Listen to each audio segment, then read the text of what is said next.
Os jogadores do Internacional tiveram o último dia de folga nesta segunda-feira. A reapresentação para terça está marcada por uma semana repleta de turbulência, de trabalhos fechados no CT Parque Gigante, onde Roger vai buscar resolver os problemas antes da partida contra o Fortaleza neste final de semana. A segunda também foi de reunião no estádio Beira-Rio do Conselho de Gestão. E entre as pautas debatidas, a principal delas foi a crise do futebol, a permanência de Roger Machado, do Departamento de Futebol, assuntos que foram conversados pela cúpula da diretoria colorada. Uma fake news da demissão de Roger Machado agitou também os bastidores nesta segunda-feira. A gente fala sobre a declaração que Fernando, ex-volante do Internacional, deu em Goiás, projetando um retorno para a sua carreira depois de recuperação da lesão que possui no joelho,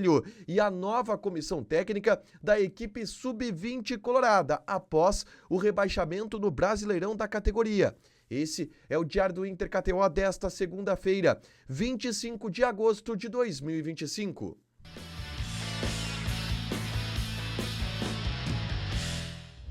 Tudo bem, gente? Obrigado pela participação aqui. Não esquece de deixar teu like, te inscrever, de ativar as notificações. Bora falar do Internacional aqui no A Dupla. Nesse vídeo, um resumo do que de mais importante aconteceu no noticiário colorado ao longo desta segunda-feira. Um dia de folga ainda para os jogadores do Internacional, que tiveram seu segundo dia de descanso depois da derrota para a equipe do Cruzeiro e se reapresentam na terça. Pela manhã, às 10 horas, está marcado o treinamento no CT Parque Gigante, com os portões fechados, onde Roger vai começar os trabalhos pensando na partida contra o Fortaleza no próximo domingo pelo Campeonato Brasileiro. É uma semana que terá muita turbulência, pela pressão que existe no bastidor do Internacional, pela pressão que existe externa ao Internacional. Deverá ser uma semana marcada por protestos, manifestações da torcida, em razão dos resultados que não estão acontecendo. O treinamento desta terça-feira no CT Parque Gigante marca a abertura deste ambiente de pressão na semana, que poderá ser a última semana de Roger como treinador do Inter, e esta seria a tendência caso o Inter tenha um resultado que não seja uma vitória contra o Fortaleza neste domingo. Aliás, a segunda-feira foi de reuniões no estádio Beira-Rio. A cúpula do Internacional, o Conselho de Gestão do Internacional, formado pelo presidente Alessandro Barcelos e por 4 vice-presidentes, se reuniu como se reúnem semanalmente em debates do Conselho de Gestão para tratar de assuntos do clube. E, obviamente, que nesta segunda-feira o principal assunto do Conselho de Gestão nesta reunião foi o Departamento de Futebol. O que fazer para resolver a crise no Internacional? A permanência do técnico Roger Machado. Até que ponto esta permanência será garantida? Até que ponto o Departamento de Futebol irá continuar? Tudo isso foi debatido na reunião desta segunda-feira do Conselho de Gestão a portas fechadas. E a gente sabe o andamento e a tendência dos fatos, né? Se o Inter não conseguiu o resultado positivo, o Roger deverá ser desligado, o Departamento de Futebol também poderá sofrer consequências. E tudo isso foi debatido pelos vice-presidentes e pelo Conselho de Gestão, a cúpula diretiva do Internacional.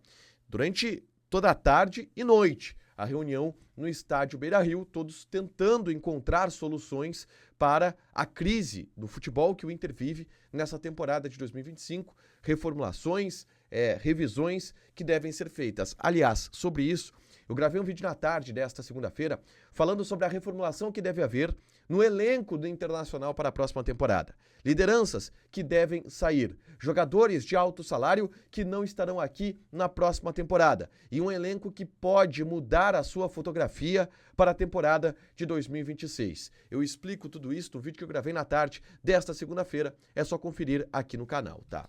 Avançando na pauta, durante a segunda-feira, em meio a esta reunião do Conselho de Gestão do Internacional, surgiu uma fake news, surgiu um boato, surgiu uma informação que foi desmentida pela direção do Internacional e que, sinceramente, eu não sei muito bem de onde saiu, mas começou um burburinho nas redes sociais de que Roger Machado havia sido demitido. e que, inclusive, a demissão não estaria consolidada porque havia um embate entre direção do Internacional e Roger Machado quanto ao pagamento de sua multa rescisória.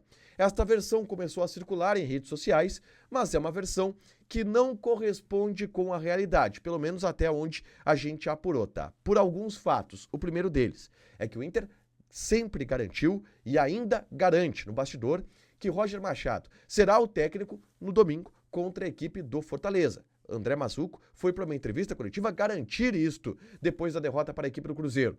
Não faz sentido o Inter trocar na segunda-feira o Roger depois de tantas garantias e convicções que foram colocadas e depositadas no treinador colorado. Principalmente o movimento do Inter de demitir Roger Machado. De fato, não faz sentido. E, ainda assim, em contato com a direção do Internacional, a alta cúpula foi taxativa ao dizer que isto não procede, que Roger está garantido no cargo, que goza desse prestígio por parte da direção e convicção por parte da direção até domingo. Mas esta informação que foi ventilada, este boato de que Roger havia sido demitido e há um embate sobre multa rescisória, não procede e o treinador está garantido. Amanhã vai dar o treino no CT Parque Gigante, pensando no compromisso de domingo contra a equipe do Fortaleza. Pelo menos foi isso que a gente apurou, tá? Avançando na pauta, e este é o assunto crise, Roger Machado, futuro, projeções, existem outras pautas importantes desta segunda-feira. E uma delas foi uma entrevista concedida por Fernando, ex-volante do Internacional, em um evento beneficente em Goiás. Ele foi entrevistado pela imprensa goiana e falou sobre uma possibilidade de retorno ao futebol na próxima temporada. Fernando rescindiu o contrato com o Internacional por querer focar na recuperação do seu joelho machucado na partida contra a equipe do Fluminense, mas queria ter esta recuperação em Goiânia. A direção do Inter não aceitou e o Fernando entrou em um acordo para rescindir o contrato com o Internacional. Ele foi perguntado sobre a ideia de voltar a jogar pelo Vila Nova na próxima temporada, retornando ao futebol. E Fernando não descartou isso, tá? Disse que pelo carinho que tem ao Vila Nova, pela relação que tem com o Vila Nova, sempre é uma possibilidade. Mas que primeiro ele quer curar bem o seu joelho para depois cogitar um retorno ao futebol na próxima temporada. Lembrando que o Inter possui uma cláusula de preferência junto a Fernando. Se o Inter quiser e Fernando for voltar ao futebol, o Inter tem a preferência e o poder de vetar um eventual retorno de futebol de Fernando ao futebol em outra equipe que não seja o Inter. É claro que daqui a pouco o Fernando vai chegar e falar pro Inter, cara, olha só, eu quero jogar o Campeonato Goiano aqui no Vila Nova, só para encerrar minha carreira, e o Inter provavelmente vai liberar se for essa a circunstância e esse desejo do Fernando. Agora, é claro, por que o Inter colocou essa cláusula? Para daqui a pouco o Fernando não assinar com o Flamengo, o Fernando não assinar com o Palmeiras, não assinar com um adversário direto do Internacional sem ter nenhuma compensação financeira. Agora, pro Vila Nova, provavelmente o Inter libere. E daqui a pouco não está descartado o retorno do Fernando para o próprio Internacional no próximo ano. O próprio jogador admite que quer voltar ao futebol na próxima temporada e está trabalhando a recuperação do seu joelho para isso, tá? O Inter também anunciou nesta segunda-feira a nova comissão técnica do time sub-20, que agora será chefiada pelo novo treinador, Mário Jorge, que teve uma passagem de destaque pelo Flamengo e estava na seleção sub-17 da Arábia Saudita. Mário Jorge chega para substituir o ex-goleiro Renan Brito, que foi demitido após o rebaixamento do Internacional na categoria sub-20 pelo Campeonato Brasileiro. Chega Mário Jorge para reformular a equipe sub-20 e trazer resultados mais significativos do que o do rebaixamento no Brasileirão da categoria. Para fechar, gente, vamos falar aqui de KTO, tá? Na segunda-feira, o Flamengo aplicou 8 sobre a equipe do Vitória, tá? Ninguém previu esse placar. Mas, nos jogos do Internacional e do Grêmio, tu pode ter uma chance extra, tá? Joga na KTO com responsabilidade, um site para você se divertir, proibido para menores de 18 anos, porque apostas podem fazer com que você perca dinheiro. E brinca lá na Liga do Milhão, uma brincadeira da KTO, a maior competição de apostas do mundo, que pode fazer com que você ganhe R$1 milhão em apostas no final deste ano. Deixa teu like, te inscreve, ativa as notificações que vai ter mais conteúdo aqui no canal. Beijo!